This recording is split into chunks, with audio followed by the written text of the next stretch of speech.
Good morning students. இந்த வகுப்பில் அத்தியாயம் 5 இந்து கூட்டு குடும்பம் மற்றும் கூட்டாண்மை என்ற தொழிலமைப்பை பற்றி பார்க்க போகிறோம். Hindu undivided family as well as partnership. First of all, we have to see the Hindu undivided family. Hindu கூட்டு குடும்பம், இந்து கூட்டு குடும்ப வியாபாரம், இதை பற்றி நம்ம முதலாவது பார்க்க போகிறோம். இந்த இந்து கூட்டு குடும்ப வியாபாரம் என்பது ஒன்லி அவைலபிள் இன் இந்தியா. இந்தியாவில் மட்டும் இப்படிப்பட்ட ஒரு கூட்டு குடும்ப வியாபார முறை என்பது இருக்கிறது. இதற்கு ஒரு சட்ட வடிவம் கொடுக்கப்பட்டிருக்குது. சட்டத்தின் மூலம் இது அங்கீகரிக்கப்பட்டிருக்குது. இது ஆதி காலத்திலிருந்து கூட்டு குடும்ப வாழ்க்கையில் இருக்கிறவங்க ஒரு தொழிலை தொடர்ந்து வம்சாவளியாக செய்து வருவாங்க. அவங்களுடைய பிறக்க போகிற எல்லா பிள்ளைகளும் அதில் உறுப்பினராக இருப்பாங்க. அனைவருக்கும் அதில் சம உரிமை உண்டு. இதை தான் இந்து கூட்டு குடும்ப முறை அப்படின்னு சொல்கிறோம். இது இந்தியாவில் இன்றும் அதிலும் அதிகமாக நார்த் இந்தியாவில் வட மாநிலங்களில் அதிகமான இந்த முறை அமலில் இருக்கிறது. இந்த பாடத்தை நம்ம படிக்கிறதுனால என்ன தெரிஞ்சு கொள்ள போகிறோம்? First of all, we have to understand the meaning of joint Hindu family business. Joint Hindu family business அப்படின்னு சொல்லுவோம், அல்லது Hindu undivided family. இந்த தமிழாக்கம் இந்து கூட்டு குடும்ப முறை. இதனுடைய பொருள், இதனுடைய மீனிங்கை நம்ம தெரிஞ்சிட போகிறோம். And the characteristics of the Hindu undivided family business. இதனுடைய இயல்புகள், இந்த இந்து கூட்டு குடும்ப முறையினுடைய இயல்புகள் என்ன அப்படிங்கிறத பார்க்க போகிறோம். இந்த இந்து கூட்டு குடும்ப முறையில் உள்ள பல்வேறு நிலைகளில் எவ்வாறு இது செயல்படுகிறது அப்படிங்கிறத பற்றியும் பார்க்க போகிறோம். இந்த இந்து கூட்டு குடும்பம் அப்படிங்கிறது ஏற்கனவே சொல்லியிருக்கிறோம், இந்தியாவில் மட்டும்தான் இருக்குது அப்படின்னு சொல்லி. இது இரண்டு அடிப்படை சட்ட அமைப்பில் இது இருக்குது. இரண்டு சட்ட பிரிவுகளை கொண்டுள்ளது. ஒன்று தாயாபாகா. இது வெஸ்ட் பெங்கால் அண்ட் அஸ்ஸாம், மேற்கு வங்காளம் மற்றும் அஸ்ஸாம் ஆகிய இரண்டு இடங்களில், இரண்டு மாநிலங்களில் இந்த முறை சட்டமாகிய தாயாபாகா அப்படிங்கிறது அமலில் இருக்கிறது. அது இந்து கூட்டு குடும்ப முறைக்கு கொடுக்கப்பட்ட ஒரு சட்ட வடிவு. அடுத்ததாக மற்ற மாநிலங்களில் மிட்டாச்சாரா அப்படிங்கிற ஒரு சட்டம் இந்து கூட்டு குடும்பத்தில் இது இந்த இந்து கூட்டு குடும்ப வணிக முறைக்காக கொடுக்கப்பட்டிருக்கு. இந்த இந்து கூட்டு குடும்ப முறையில் ஒருத்தர் அந்த குடும்பத்தில் பிறந்திருந்தால் அவர் உறுப்பினராகிறாரு. அவர் அந்த பிஸ்னஸுக்கும், அதாவது அந்த வியாபாரத்துக்கும் அவர் அடிப்படை உறுப்பினராக ஆகிவிடுகிறாருன்னு சொல்கிறோம். அடுத்து பார்த்தா இந்த இந்து கூட்டு குடும்பத்தில் உள்ள மூத்த உறுப்பினர், அங்கே இருக்கிறதுல வயது மூத்த தலைமை உறுப்பினரை கர்த்தா அப்படின்னு அழைக்கிறோம். கர்த்தானா it is otherwise called as manager அப்படின்னு சொல்லலாம். அதை நிர்வகிக்கக்கூடிய முழு பொறுப்பு இந்த இந்து கூட்டு குடும்ப முறையில் அதனுடைய மூத்த உறுப்பினருக்கு கொடுக்கப்படுகிறது. அவரைத்தான் நம்ம கர்த்தா அப்படின்னு அழைக்கிறோம். இது அடிக்கடி 2 மார்க் கொஸ்டினில் கேட்கக்கூடிய ஒன்று. அடுத்ததாக இதனுடைய கேரக்டரிஸ்டிக்ஸ், இதனுடைய இயல்புகள் அப்படின்னு பார்க்கும்பொழுது, முதலாவது இது இந்து சட்டத்தின்படி கட்டுப்படுத்தப்படுகிறது. Governed by the Hindu law in India only. இந்தியாவில் இப்படிப்பட்ட வியாபார அமைப்பு இந்து சட்ட அமைப்பின்படி கட்டுப்படுத்தப்படுகிறது அப்படின்னு சொல்லி பார்க்குறோம். அதுக்கு 2 சட்ட வடிவுகள் கொடுக்கப்பட்டிருக்கு. ஒன்று தயாபாகா, மற்றொன்று மிட்டாச்சாரா. அடுத்தது மேலாண்மை, மேனேஜ்மெண்ட் அப்படின்னு பார்க்கும் பொழுது, it is controlled and managed by the senior member called as Karta. Senior member in the family is the chairperson. அவர் தான் அதுக்கு தலைமை பொறுப்பு. அவர் தான் அதை மேலாண்மை பண்ணுகிறாரு. அவர் தான் கட்டுப்படுத்தும் அதிகாரி. அவர் கர்த்தா அப்படிங்கிற பெயரில் அழைக்கப்படுகிறாரு. அவர் மேலே மற்ற எல்லா மெம்பர்ஸும் ஒரு நம்பிக்கை வச்சுருப்பாங்க. The other members of the Hindu undivided family may have faith and confidence over the person called as Karta. கர்த்தா என்று அழைக்கப்படுகின்ற அந்த சீனியர் மேன், அந்த மூத்த குடிமகனுக்கு மற்ற அனைத்து உறுப்பினர்களும் நம்பிக்கைக்குரியவர்களாக நம்பிக்கையோடு அடிப்படையோடு நடந்து கொள்வாங்க அப்படின்னு சொல்லுவோம். அடுத்தது இது வந்து மெம்பர்ஷிப் எப்படி வருது? பிறப்பால். இது வந்து பிறப்பால் உரிமை. இங்கே இருக்கிறவங்க யாரெல்லாம் இந்த குடும்பத்தில் புதுசாக குழந்தைகள் பிறந்து கொண்டே இருக்கோ, மகளுக்கோ மகனுக்கோ பிறந்து கொண்டு இருக்கிறதோ, பிறக்கப் போகிற ஒவ்வொரு குழந்தையும் அந்த ஆண் குழந்தை அந்த குடும்ப உறுப்பினராக முடியும். இதுக்கு எந்த விதமான ஒரு புது அக்ரிமெண்ட்டு டாக்குமெண்ட்லாம் தேவையில்லை. ஒரு பையன் பிறந்துட்டான் அப்படின்னா அவன் ஆட்டோமேட்டிக்காக he is also a member on the Hindu undivided family business also. இது வந்து மிக முக்கியமான ஒன்று.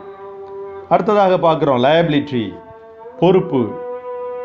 இங்கே வந்து the members has their own limited liability. அவங்களுடைய பொறுப்புகள் வந்து வரையறுக்கப்பட்ட பொறுப்பு. அங்கே கர்த்தா மட்டும் அவருக்கு வந்து வியாபாரத்தில் பொறுப்பு அப்படின்ட்டு இல்லை, அந்த உறுப்பினர்கள் அனைவருக்குமே அங்கே வந்து பொறுப்பாக கொடுக்குறோம். இந்த கடனீந்தோர் அதிகமாயிட்டாங்க, லயபிலிட்டி கிரெடிட்டார்ஸ் நிறைய ஆயிட்டாங்க அப்படின்னா இந்த கர்த்தா என்பவருடைய சொந்த சொத்துக்களையும் நாம் வந்து இங்கே எடுத்து அந்த கடன்களை அடைக்கிறதுக்கு உரிமை இருக்குது அப்படின்னு பார்க்கும்.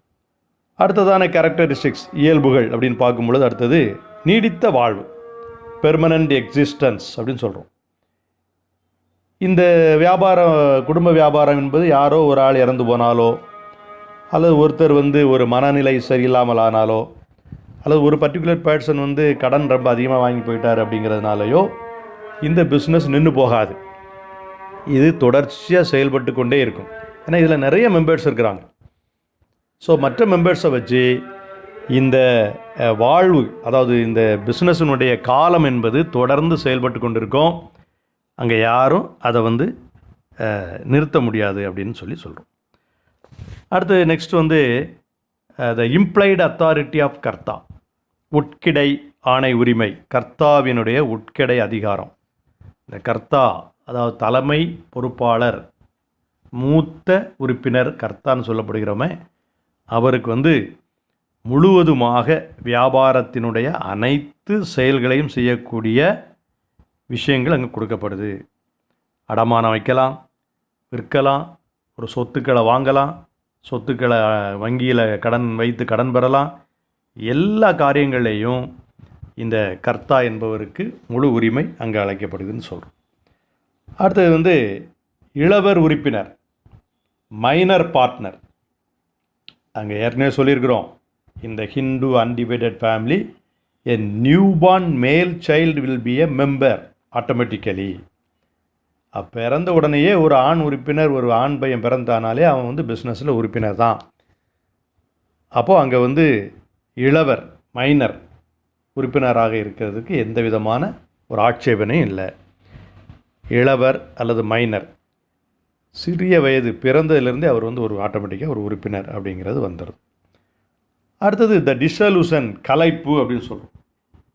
இது எப்போ கலைக்க முடியும் அப்படின்னா எல்லா மெம்பர்ஸும் அவரவர்களுடைய விருப்பத்தில் எல்லாரும் இணைஞ்சு இனிமேல் இந்த இந்து கூட்டு குடும்ப முறை வியாபாரம் நமக்கு வேண்டாம், நம்ம வந்து we may separate அப்படிங்கிற ஒரு முடிவுக்குள்ள வந்தாங்கன்னா இந்த பிஸ்னஸை நம்ம வந்து கலைத்து விடலாம், டிசல்யூஷன் கொடுத்துடலாம் அப்படின்னு சொல்கிறோம்.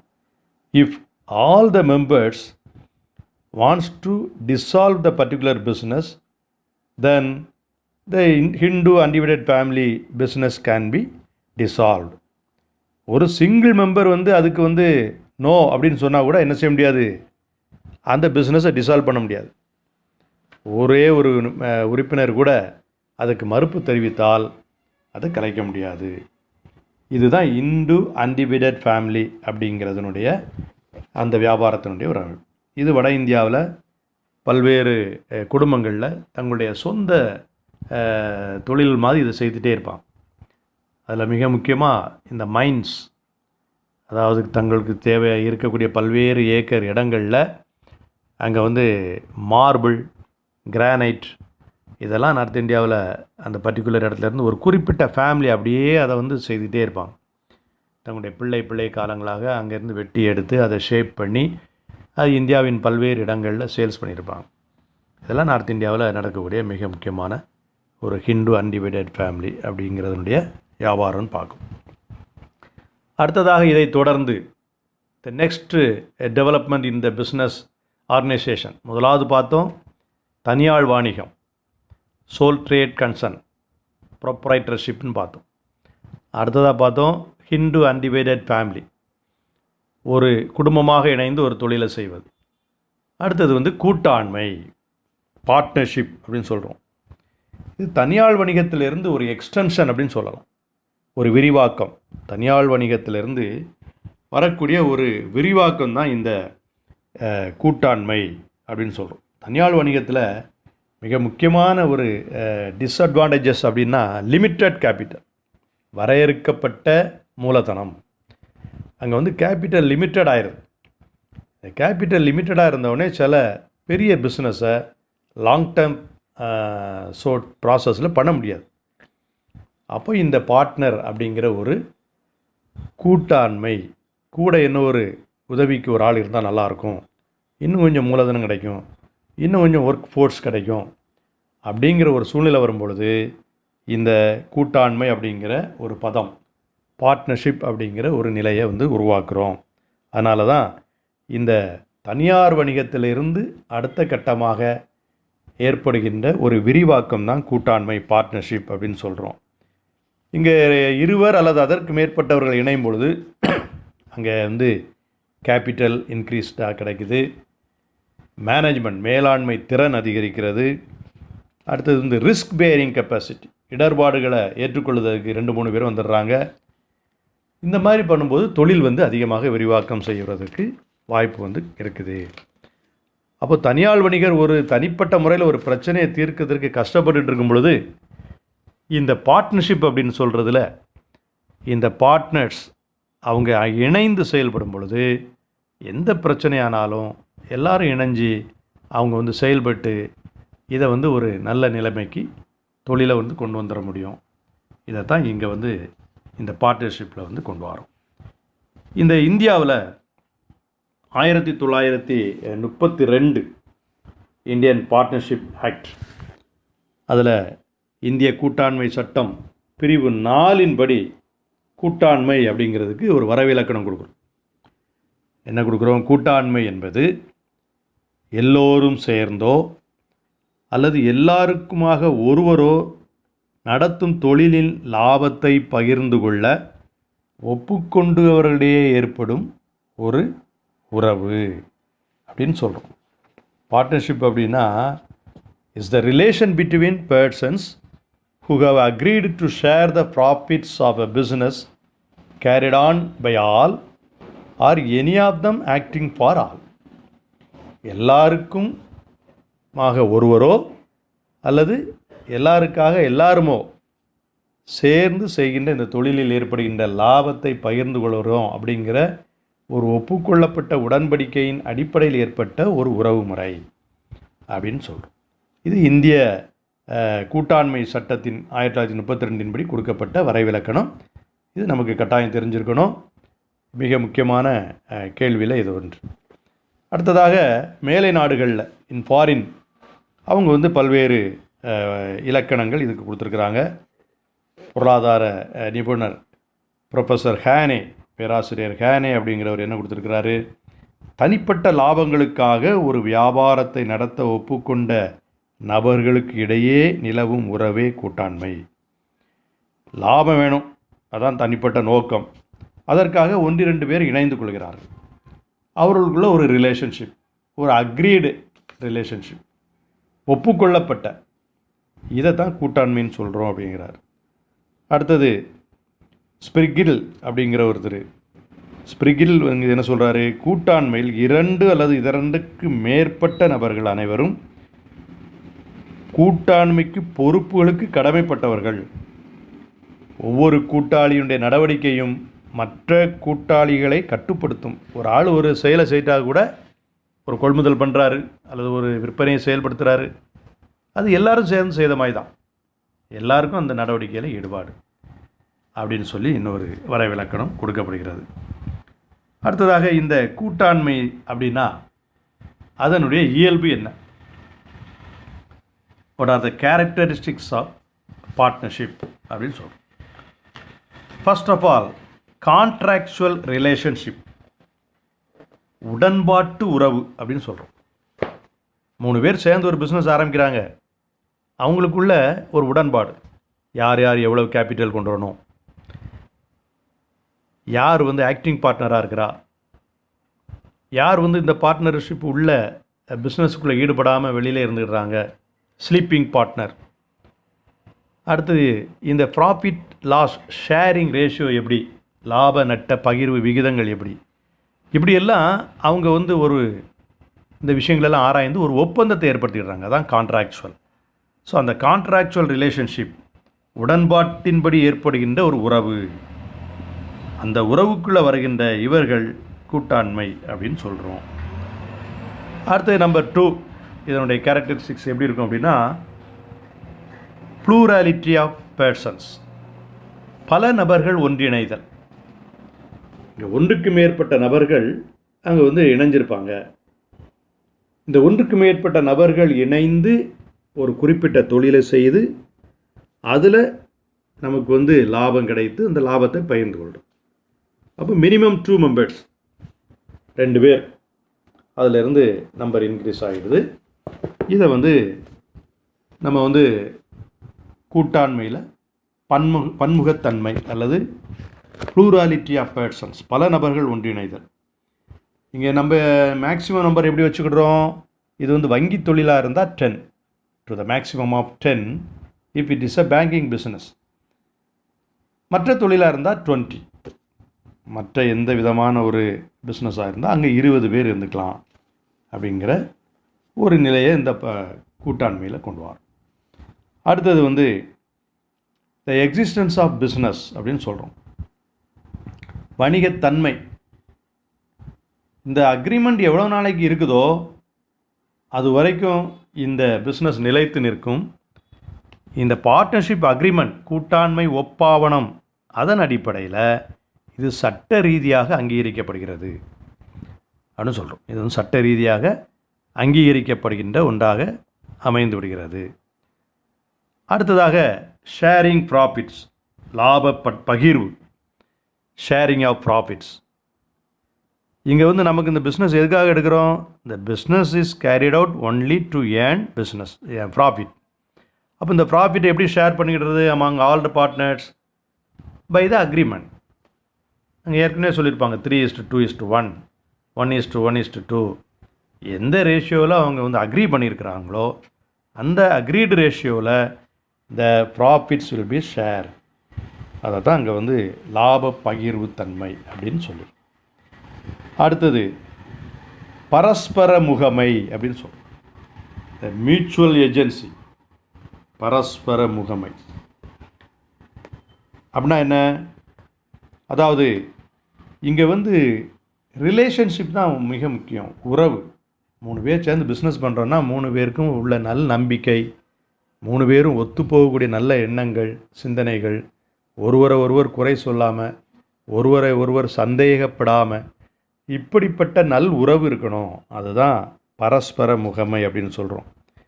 இதில் யாராவது ஒருத்தர் பிரின்சிபல், அதாவது முதல்வராக அதில் முன்னின்று செயல்படுகிறவராக இருந்துக்கலாம். மற்றவங்கெல்லாம் அவர் சொல்கிறத கேட்டு செய்கிற முகவர்களாக இருக்கலாம், ஏஜெண்ட் மாதிரி. அவர் சொல்வார், இப்படி செய்யணும், இப்படி பர்ச்சேஸ் பண்ணணும், இப்படி சேல்ஸ் பண்ணணும், இப்படி ஃபிக்ஸ் பண்ணணும், செல்லிங் ப்ரைஸு, இந்த ப்ராடக்டை வாங்குவோம், இந்த ப்ராடக்டை ப்ரொடக்ஷன் பண்ணுவோம். எதுனாலும் அவருடைய முடிவுக்கு இணைந்து அவர் சொல்கிறத கேட்ட முகவர்கள், ஏஜெண்ட், அந்த மாதிரி செயல்படலாம். இதை நம்ம பரஸ்பர முகமை அப்படின்னு சொல்கிறோம். இவைகள் தான் இந்த கூட்டாண்மையினுடைய இயல்புகள் அப்படின்னு சொல்கிறோம், கேரக்டரிஸ்டிக்ஸ் அப்படின்னு சொல்கிறோம். அடுத்ததாக இந்த கூட்டாண்மையில் நம்ம பார்க்க போகக்கூடியது கூட்டாண்மையினுடைய நன்மைகள் மற்றும் தீமைகள். கூட்டாண்மையினுடைய நன்மைகள் மற்றும் தீமைகள். இந்த கூட்டாண்மையில் என்னென்ன நன்மைகள் இருக்குது, இந்த பார்ட்னர்ஷிப் ஃபேமில் என்னென்ன அட்வான்டேஜஸ் அப்படின்னு சொல்லி பார்க்கணும். முதலாவது ஈஸி ஃபார்மேஷன், மிக எளிதாக அமைத்து கொள்ளலாம். அமைத்தல் எளிது. இது பெரிய சட்டப்பூர்வ நடவடிக்கைலாம் நிறைய கிடையாது. இந்தியன் பார்ட்னர்ஷிப் ஆக்ட் 1932 செக்ஷன் 4 ஒரு டெஃபினிஷன் கொடுத்துருக்கு. இருவரோ அல்லது அதற்கு மேற்பட்டவர்களோ, வங்கி தொழிலாக இருந்தால் அதிகபட்சம் 10 பேர், பிற தொழிலாக இருந்தால் அதிகபட்ச பேர் 20 பேர் இணைந்து முதலீடு செய்து ஒரு தொழிலை செய்து லாபத்தை சம்பாதித்து தங்களுக்குள்ளே பிரித்து கொள்வது, அவ்வளோதான். ஸோ இப்போ இந்த கூட்டாளிகள் தங்களுக்குள்ளே நல்ல ஒரு உறவு முறை வைத்து இணைந்து ஒரு அக்ரிமெண்ட்டை போட்டுக்கிடுறாங்க, ஒரு டாக்குமெண்ட்டை ப்ரிப்பேர் பண்ணிடுறாங்க. இந்த டாக்குமெண்ட்டில் எல்லோரும் சைன் பண்ணிடுறாங்க. அதுக்கு தான் பேர் கூட்டாண்மை ஒப்பாவணம் அப்படின்னு சொல்கிறோம், பார்ட்னர்ஷிப் டீட். அதன் அடிப்படையில் ஈஸியாக இந்த தொழிலை நம்ம வந்து ஸ்டார்ட் பண்ணிக்கலாம், அமைத்து கொள்ளலாம். Partnership right over. ஒரு அக்ரிமெண்ட் போட்டால் போதும். 3 பேர் இணைந்து என்னென்னலாம் அப்படின்னு சொல்லி ஒரு ஷரத்துக்களை எழுதி அவங்க வந்து கையெழுத்து போட்டு அக்ரிமெண்ட்டை க்ரியேட் பண்ணி ரிஜிஸ்டர் பண்ணணுன்னா பண்ணிக்கலாம், ரிஜிஸ்டர் பண்ண வேண்டாமல் இருந்துக்கலாம். There is no compulsion. கட்டாயம் ரிஜிஸ்டர் பண்ணணுங்கிறது அவசியம் இல்லை, அவங்களுக்குள்ள உடன்பாடு இருந்தால் போதும். ஸோ அமைத்தல் எளிது, ஈஸி ஃபார்மேஷன். நெக்ஸ்ட் வந்து அவைலபிலிட்டி ஆஃப் லார்ஜர் ரிசோர்ஸஸ், அதிக நிதி ஆதாரம் அப்படின்னு சொல்லலாம். லார்ஜர் ரிசோர்ஸஸ், அதிகமான நிதி ஆதாரம். எப்படி? ஒரு சிங்கிள் மேன் அல்லது ஒரு தனி மனித வணிகம் அப்படின்னு சொல்லி பார்த்தோன்னா ஒரு தனிப்பட்டவர் ஒரு 5 லட்சமோ 10 லட்சமோ முதலீடு கொண்டு வருவார். ஒரு தனிப்பட்டவர் 5 லட்சமோ 10 லட்சமோ முதலீடு கொண்டு வருவார். ஆனால் ஒரு பார்ட்னர்ஷிப், ஒரு கூட்டாண்மை அப்படின்னு வரும்பொழுது அங்கே வந்து மினிமம் 2 மேக்ஸிமம் 10 or 20 மெம்பர்ஸ் வந்துடுறாங்க. அப்போ ஆளுக்கு 10 லட்சம் ஆளுக்கு 5 லட்சம் அப்படின்னு கொண்டு வரும்பொழுது ஆட்டோமேட்டிக்காக அங்கே வந்து என்னது கேபிட்டல் இன்க்ரீஸ்ட். அதை தான் லார்ஜர் ரிசோர்ஸஸ். அப்போது வந்து கேபிட்டல் முதலீடு என்பது அங்கே அதிகமாக இருக்குது, அதிகமான நிதி திரட்ட முடியும். ஒருவேளை முதலீடுக்கு மேற்கொண்டு இன்னும் தேவைப்பட்டால் அவங்களுக்குள்ள ஒவ்வொரு சில கூட்டாளிகள் கடன் வழங்க முடியும். Loan can be also given by the partners itself to the partnership firm. Partners அதாவது கூட்டாளிகளே தங்களுடைய கூட்டாண்மைக்கு அவங்க என்ன செய்யலாம்? கடன்கள் வழங்கலாம். அப்போது முதலீடு என்பது, நிதி ஆதாரம் என்பது இங்கே அதிக அளவில் வருவதற்கான எல்லா வாய்ப்புகளும் இருக்குது. அடுத்ததாக இதனுடைய நன்மைகள் அப்படின்னு பார்க்கும் பொழுது சிறந்த தொழில் முடிவுகளை எடுக்கலாம். அதாவது ஒருத்தரை கன்சல்ட் பண்ணி good decision making by consulting other members. மற்ற மெம்பர்களை, கூட்டாண்மையில் உள்ள இதர மெம்பர்களை, கூட்டாளிகளை கலந்தாலோசித்து நல்ல முடிவுகளை, விரைவான முடிவுகளை எடுப்பதற்கான வாய்ப்பு இருக்குது. எந்த ப்ராடக்டை ப்ரொடியூஸ் பண்ணலாம் அல்லது எந்த ப்ராடக்டை பர்ச்சேஸ் பண்ணலாம், நமது பிஸ்னஸை இங்கேருந்து இன்னொரு நகரத்தில் எக்ஸ்டெண்ட் பண்ணலாமா, எந்த ஒரு முடிவானாலும் கூட்டாளிகள் ஒன்றுக்கு மேற்பட்டவர்கள் இருக்கும் பொழுது அவர்கள் ஒன்றிணைந்து இந்த கூட்டாண்மையில் என்ன செய்யணும் அப்படிங்கிற விஷயங்களை குறித்து ஆலோசித்து நல்ல முடிவுகளை விரைவாக எடுக்க முடியும். அது இந்த கூட்டாண்மையில் ஒரு நல்ல விஷயம். அடுத்தது வந்து வேலை பகிர்வு, டிவிஷன் ஆஃப் ஒர்க். அதே மாதிரி ஸ்கில்ஸ் ஆஃப் மேனேஜ்மெண்ட் ஸ்கில், மேலாண்மை திறன். ஒருத்தருக்கு வந்து நல்லா நிர்வாகம் பண்ணக்கூடிய திறமை இருக்கும், ஒருத்தருக்கு வந்து நல்லா பர்ச்சேஸ், கொள்முதல் கரெக்டாக பார்த்து பேசி வாங்குவார், இன்னொருத்தர் நல்லா வாடிக்கையாளர்கிட்ட பேசி விற்பனையை திறம்பட செய்வார். இந்த மாதிரி ஒவ்வொருத்தருக்கும் ஒவ்வொரு திறமைகள் இருக்கும், மேலாண்மை திறமைகள். அதெல்லாம் நம்ம வந்து பயன்படுத்திக்கிடலாம். அடுத்தது வந்து டிவிஷன் ஆஃப் ஒர்க், வேலை பகிர்வு.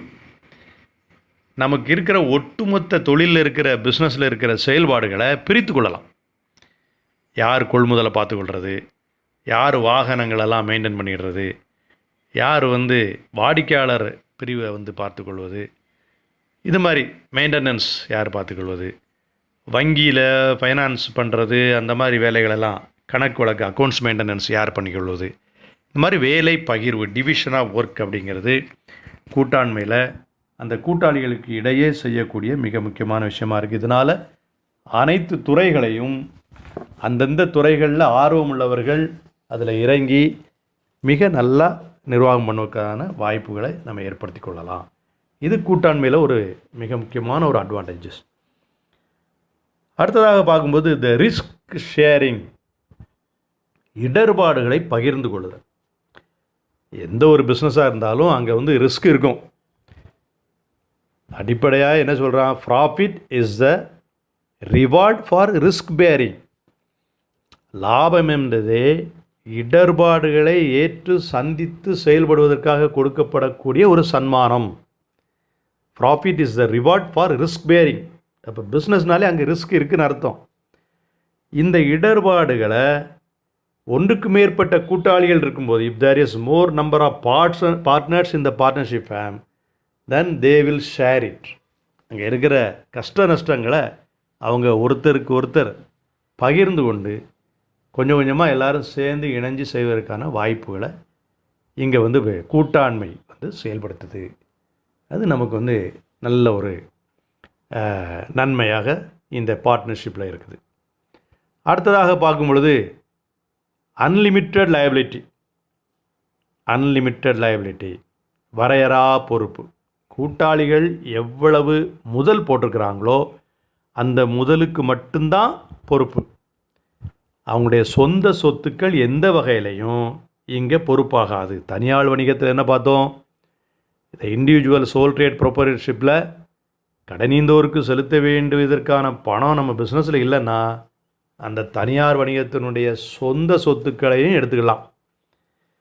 பட் வேரஸ் இந்த partnership fame, only the partners R liable for the capital amount only. அவங்களுடைய சொந்த சொத்துக்களுக்கு மட்டும்தான், அந்த அவங்களுடைய பங்களிப்புக்கு மட்டும்தான் அவங்க என்ன செய்யணும் இருக்கும். அதை வந்து நம்ம வந்து இங்கே வந்து வரையறா பொறுப்பு சொல்கிறோம். அடுத்தது வந்து கடன் தகுதி. இங்கே வந்து நிறைய பேர் நம்ம கடன் வாங்குவதற்கு, வங்கியிலேருந்து கடன் வாங்குவதற்கு, கடனீந்தோரம் இருந்து கடன் வாங்குவதற்கு 3-4 பேர் இணைந்து பார்ட்னர்ஷிப்பாக செய்கிறதுனால எல்லாருக்குமே என்ன செய்யும், ஒரு நல்ல எண்ணம் இருக்கும். இங்கே வந்து நீங்கள் என்ன பண்ணலாம், பார்ட்னர்ஷிப்பை வந்து நம்ம கொஞ்சம் கடன் கொடுக்கலாம், இவர்கள் கட்டாயம் திருப்பி தந்துடுவாங்க, அவங்களுக்கு அந்த கெப்பாசிட்டி, ரீபேமெண்ட் கெப்பாசிட்டி இருக்குது அப்படிங்கிற ஒரு எண்ணம் வந்து இந்த கூட்டாண்மையில் வருவதற்கான வாய்ப்பு இருக்குது. ஸோ அப்போ வரையறா பொறுப்பு மற்றும் கடன் வசதி. கடனீந்தோருக்கு செலுத்துவதற்கு தேவையான பணம் நம்மகிட்ட இல்லை அப்படின்னா சொந்த சொத்துக்களையும் செலுத்த வேண்டிய ஒரு பொறுப்பு இருக்குது. மட்டுமல்ல, கடனீந்தோர் மற்றும் வாடிக்கையாளர்கள், வங்கிகள் போன்ற நிதி ஆதாரங்களை நாம் வந்து பெருக்கிக் கொள்வதற்கான வாய்ப்புகளும் இருக்குது. அது வந்து இங்கே வந்து ஒரு மிக முக்கியமான ஒரு நன்மையாக நம்ம வந்து பார்க்குறோம். அடுத்தது, எளிதாக நம்ம வந்து இந்த பிஸ்னஸை வந்து டிசல்யூஷன் பண்ணலாம். Easy dissolution. எப்போது, ஒரு 14 days நோட்டீஸ் கொடுத்தா போதும். அதாவது விருப்ப கூட்டாண்மை கலைப்பு அப்படின்னு சொல்கிறோம். ஒரு பார்ட்னர்ஸ் வந்து நமக்கு வந்து எனக்கு வந்து விருப்பம் இல்லை அப்படின்னு சொல்லியாச்சு அப்படின்னா, அவருக்கு இந்த கூட்டாண்மையில் தொடர்ந்து நீடித்திருப்பதற்கு எனக்கு இஷ்டம் இல்லை அப்படின்னு சொன்னால், ஒரு 14 days நோட்டீஸ், 14 நாளைக்கு முன்னாடி ஒரு நோட்டீஸ் கொடுத்தாச்சுன்னா இந்த பிஸ்னஸை நம்ம வந்து கலைத்துட்டு கணக்குகளை முடித்து அவரவருக்கு சேர வேண்டிய பணங்களை எடுத்துகிட்டு போயிடலாம். இது வந்து ஒரு நன்மை. இவைகளெல்லாம் அட்வான்டேஜஸ் அப்படின்னு சொல்கிறோம். இவைகளெல்லாம் மிக முக்கியமான நன்மைகள். அடுத்ததாக, இந்த பார்ட்னர்ஷிப்லையும் இந்த கூட்டாண்மையிலையும் சில குறைபாடுகள் இருக்குது. எந்த ஒரு தொழில் அமைப்புகளாக இருந்தாலும் அங்கே நன்மைகளும் இருக்கும், குறைபாடுகளும் இருக்கும். Advantages as well as disadvantages இருக்கும். அப்போ டிஸ்அட்வான்டேஜஸ் என்ன இருக்குது அப்படின்னு சொல்லி பார்க்குறோம்.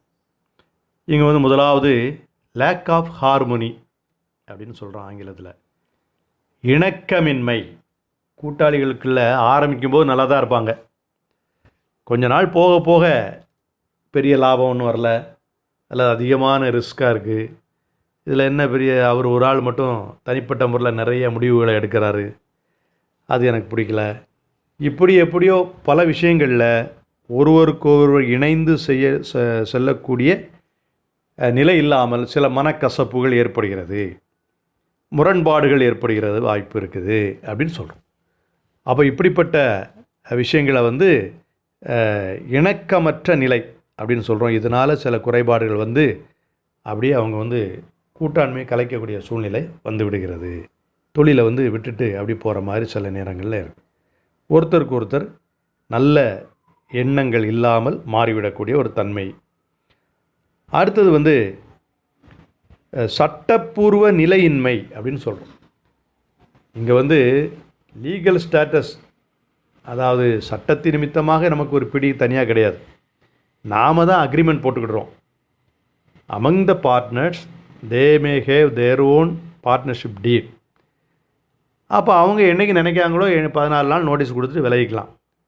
அப்போ சட்டம் வந்து இதை வந்து டிசல்யூஷன் பண்ணக்கூடாது, இதை வந்து கூட்டாண்மையை கலைக்கக்கூடாது, அல்லது நீடித்து இருக்கணும் அப்படி இப்படிலாம் சொல்லி அங்கே வந்து நம்மளை ரெஸ்ட்ரிக்ட் பண்ணி வைக்க முடியாது. அதனால் சட்டப்பூர்வமான ஒரு நிலைப்பேற்று தன்மை அப்படிங்கிறது இதுக்கு இல்லை அப்படின்னு சொல்கிறோம். அடுத்தது இங்கே வந்து நிதி ஆதாரம் அப்படின்னு சொல்லும் பொழுது இங்கேயும் சில நேரங்களில் ஒரு ரொம்ப பெரிய கம்பெனி லெவலில் செய்யக்கூடிய தொழில்கள் செய்வதற்கான நிதி ஆதாரங்களை திரட்டுவதில் கொஞ்சம் கஷ்டமாயிடும். ஸோ நிதி ஆதாரங்கள் சில வேளைகளில் இருக்கிற பிஸ்னஸ் பீப்புள் வந்து எல்லாரும் பார்ட்னர்ஸ் வந்து நமக்கு நிறைய பணம் கொடுக்குறவங்களாக இருக்க மாட்டாங்க. சிலரை வந்து நேம்காக சேர்த்துருப்போம், இவரை வச்சா தொழில் நல்லா நடக்கும்னு சொல்லி. சிலரை வந்து சில ஸ்கில்டு ஆக்டிவிட்டீஸ், அவருக்கு இருக்கிற தொழில் திறமைக்காக சேர்த்துருப்போம். இப்படிலாம் இருக்கும்போது அவங்களாலாம் பணம் நிறையா தர முடியாது. அப்போ அங்கே லிமிட்டட் ரிசோர்ஸஸ் வந்துடுது, குறைவான நிதி ஆதாரம் அப்படிங்கிற ஒரு சில பிரச்சனைகள் வந்து வந்துடுது. அடுத்தது இந்த உட்கிடை ஆணை உரிமையின் அபாயம், ரிஸ்க் ஆஃப் இம்ப்ளைடு அத்தாரிட்டி. என்ன சொல்கிறோம், யாராவது ஒரு கூட்டாளி என்ன செயல்பாடு செய்தாலும் அது எல்லாரையும் கட்டுப்படுத்தும், அதுதான் இம்ப்ளைடு அத்தாரிட்டின்னு சொல்கிறோம். அப்போது ஒரு தேவையில்லாத அல்லது சட்டத்திற்கு புறம்பான அல்லது நேர்மை இல்லாத ஏதாவது ஒரு தொழிலை அல்லது ஒரு பிரச்சனையை ஒரு கூட்டாளி செய்துட்டார் அப்படின்னா அது பார்ட்னர்ஷிப்பில் எல்லாரையும் பாதிச்சிருது. அப்போ அதுதான் ரிஸ்க் ஆஃப் இம்ப்ளைடு அத்தாரிட்டி. அப்போ ஒரு கூட்டாளியை சட்டப்பூர்வமாக கட்டுப்படுத்த இயலும் அப்படின்னா ஒருத்தர் செய்த செயல்பாடு மற்ற அனைத்து கூட்டாளிகளையும் கட்டுப்படுத்தும். அப்போ அவர் கரெக்டாக செய்யணும், உண்மையாக செய்யணும், மற்ற எல்லாரையும் பாதிக்குமே நாம் செய்யக்கூடிய செயல் அப்படிங்கிறத தெரிஞ்சு செய்யணும். அப்படிப்பட்ட சில நேரங்களில் அதை தனிப்பட்ட கூட்டாளிகள் செய்யக்கூடிய சில விஷயங்கள் இப்படி வந்து ஒரு அபாயத்தை ஏற்படுத்தி விடுகிறது. அதுதான் உட்கிடை ஆணை உரிமையின் அபாயம், ரிஸ்க் ஆஃப் இம்ப்ளைடு அத்தாரிட்டி அப்படின்னு சொல்கிறோம். அடுத்தது சில டைமில் வந்து பொதுமக்களிடையே இதுக்கு ஒரு நல்ல கான்ஃபிடென்ஸ் நமக்கு கிடைக்காது, நல்ல நம்பிக்கை இல்லை. அவங்க ஏதோ 3-4 பேர் சேர்ந்து இந்த தொழிலை செய்கிறாங்க, யாரை நம்பி நம்ம அவங்களோட டிரான்சாக்ஷனில் போகிறது அப்படிங்கிற மாதிரி ஒரு சில நேரங்களில் ஏற்படும். இது வந்து ஒரு குறைபாடாக நம்ம வச்சிருக்கோம். அடுத்து நெக்ஸ்ட் நம்ம பார்க்கக்கூடியது வந்து பார்ட்னர்ஷிப் டீட். பார்ட்னர்ஷிப் டீட், கூட்டாண்மை ஒப்பாவணம் அப்படின்னு சொல்கிறோம். கூட்டாண்மை ஒப்பாவணம், பார்ட்னர்ஷிப் டீட்.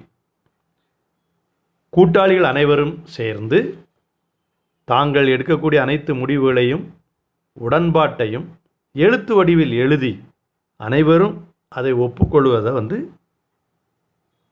கூட்டாண்மை ஒப்ப ஆவணம் அப்படின்னு சொல்கிறோம். எழுத்து வடிவில் இருந்தால் இந்த உடன்பாடுகள் எல்லாத்தையும் எழுத்து வடிவில் எடுத்து பிற்காலத்தில் ஏதாவது கருத்து வேறுபாடுகள் ஏற்படக்கூடாது, நான் அப்படி சொன்னேன் நீ இப்படி சொன்னேன். ஸோ அந்த வருங்கால நாட்களில் அதில் எந்த பிரச்சனையும் வரக்கூடாதுங்கிறதுக்காக எழுத்து மூலமாக பார்ட்னர்ஷிப் அக்ரிமெண்ட் இன் ரைட்டிங், அது வெரி வெரி இம்பார்ட்டன்ட். கட்டாயம் ரைட்டிங்கில் இருக்கணுங்கிறது சட்டத்தின் அடிப்படையிலேயோ எதுவே எந்த கம்பல்சரியும் கிடையாது. ஆனால் கூட்டாளிகளின் நலனுக்காக பார்ட்னர்ஸுடைய ஒரு நன்மைக்காக அது எழுத்து மூலமாக இருப்பது நல்லது. ஏன்னா பிற்காலத்தில் மிஸ் அண்டர்ஸ்டாண்டிங் எதுவும் ஏற்படாது அப்படின்னு சொல்கிறோம்.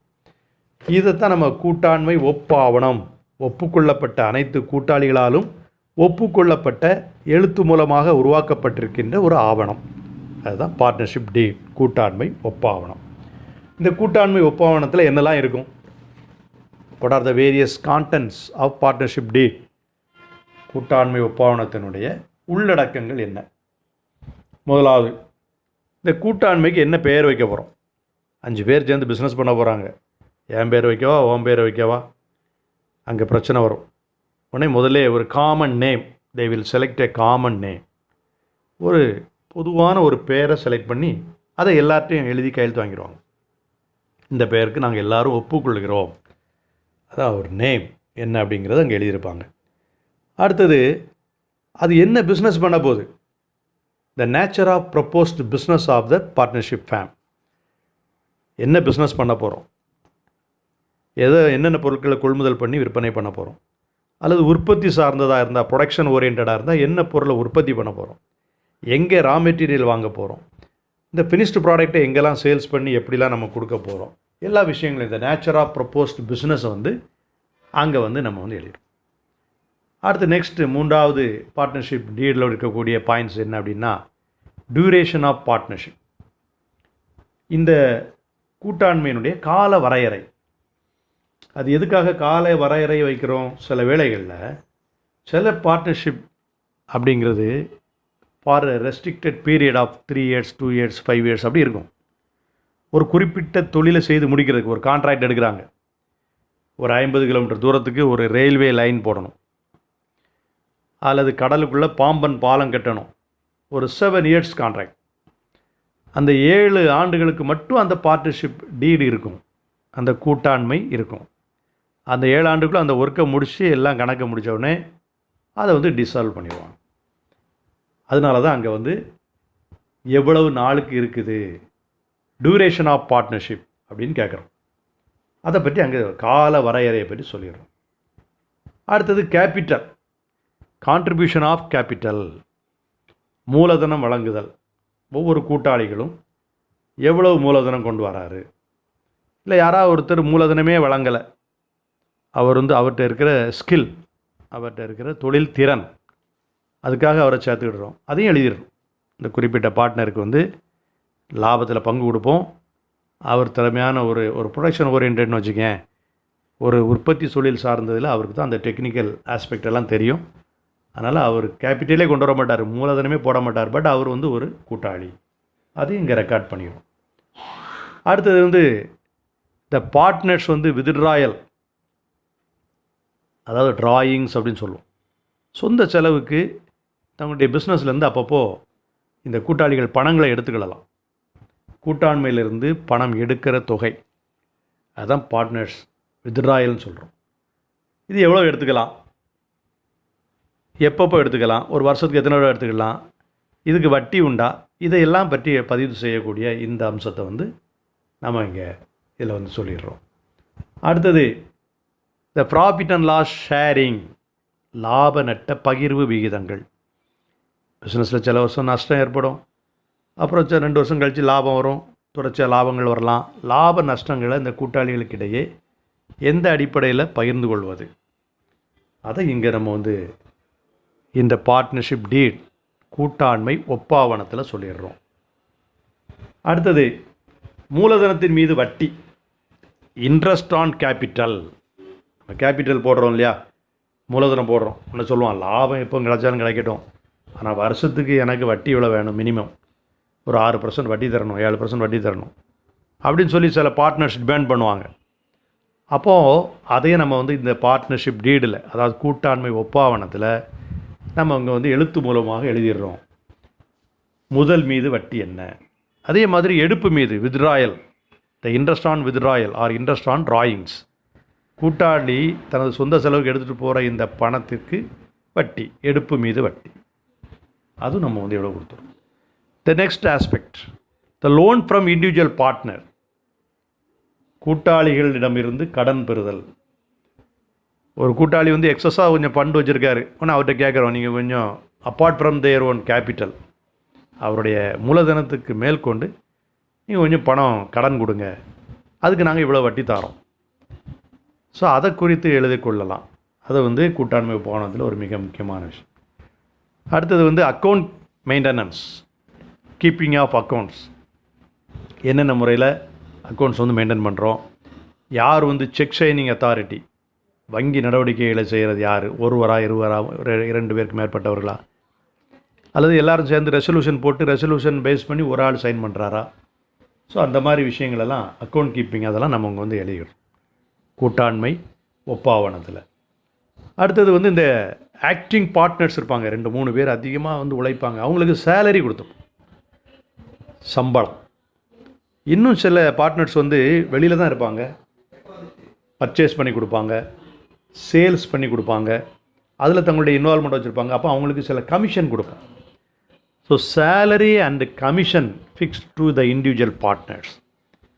சில குறிப்பிட்ட கூட்டாளிகளுக்கு சம்பளம் கொடுக்கறது, கூட்டாளிகளுக்கு கமிஷன் கழிவு கொடுக்கறது, இவைகளை பற்றியெல்லாம் இங்கே நம்ம வந்து எழுதிடுறோம். அடுத்ததாக மிக முக்கியமானது வந்து த ரிட்டையர்மெண்ட், கூட்டாளி விலகல். எப்போ விலகிக்கொள்ளலாம், அப்போ அவருக்கு விலகணுன்னா அவர் வந்து எப்போ அதுக்கு வந்து தகவல் கொடுக்கணும். விலகும் பொழுது அல்லது திடீர்னு ஒருவேளை ஒருத்தர் திடீர்னு இறந்துட்டார் அப்படின்னா அவருக்கு எவ்வாறு கணக்கை தீர்த்து கொள்ளணும், எவ்வளோ நாள் கால அவகாசத்தில் அக்கௌண்ட்ஸ்லாம் செட்டில் பண்ணி அவருக்குள்ள அமௌண்ட்டெல்லாம், அவருடைய portion of capital as well as the accumulated profit should be transferred, இதெல்லாம் நம்ம வந்து எப்படி பண்ணணும் அப்படிங்கிறத எழுதி கொடுக்குறோம் இந்த கூட்டாண்மை ஒப்பாவனத்தில். அடுத்தது வந்து குட்வில் வேல்யூவேஷன், நற்பெயர் மதிப்பிடுதல். நற்பெயர்னா என்ன, ஒரு பிஸ்னஸை தொடர்ந்து ஒரு 10 வருஷம் 15 வருஷம் ஒரு ஊரில் செய்துகிட்டே இருக்கும்போது நம்ம பெயருக்கு, நம்ம கம்பெனி, நம்ம கடை பெயருக்குன்னு ஒரு நல்ல மதிப்பு வாடிக்கையாளர்கிட்ட இருக்கும். அதை நம்ம ஒரு வேல்யூவேஷன் கொடுக்குறோம். அதுக்கு பல்வேறு மெத்தட் இருக்குது, அது அக்கௌண்ட்ஸில் நம்ம படிப்போம். நற்பெயர் கணக்கிடும் முறைகள் அப்படிங்கிற முறையில் இந்த நற்பெயர் அப்படிங்கிறத நம்ம எப்படி கால்குலேட் பண்ணிடுறது, எத்தனை வருஷத்துக்கு ஒருக்கா அதை வந்து ரீவேல்யூ பண்ணிடுறது, ஒரு கூட்டாளி வெளியே போகும்போதோ அல்லது புதுசாக ஒரு கூட்டாளி உள்ள அட்மிட் பண்ணும்போதோ இந்த நற்பெயர், இந்த குட்வில் அப்படிங்கிறத எப்படி ரீவேல்யூ பண்ணிக்கணும், மறுமதிப்பீடு செய்து கொள்வது, இதையெல்லாம் குறித்து இந்த ஒப்பாவனத்தில் பார்ட்னர்ஷிப் டீடில் வந்து நம்ம வந்து எழுதிக்கணும் அப்படின்னு சொல்கிறோம். அடுத்து கூட்டாண்மை கலைப்பு நடைமுறைகள். இந்த கூட்டாண்மையை எவ்வாறு கலைக்கிறது, எப்போ கலைச்சிக்கிடலாம், எத்தனை நாள் நோட்டீஸ் கொடுக்கணும், இது போன்ற பல்வேறு விஷயங்கள். இதை வந்து கூட்டாண்மை கலைப்பு அப்படின்னு சொல்கிறோம். Dissolution of partnership firm. அடுத்தது வந்து டிஸ்ட்ரிபியூஷன் ஆஃப் ரெஸ்பான்சிபிலிட்டி, அதாவது மேலாண்மை பொறுப்புகளை எவ்வாறு பகிர்ந்து கொள்ளணும்.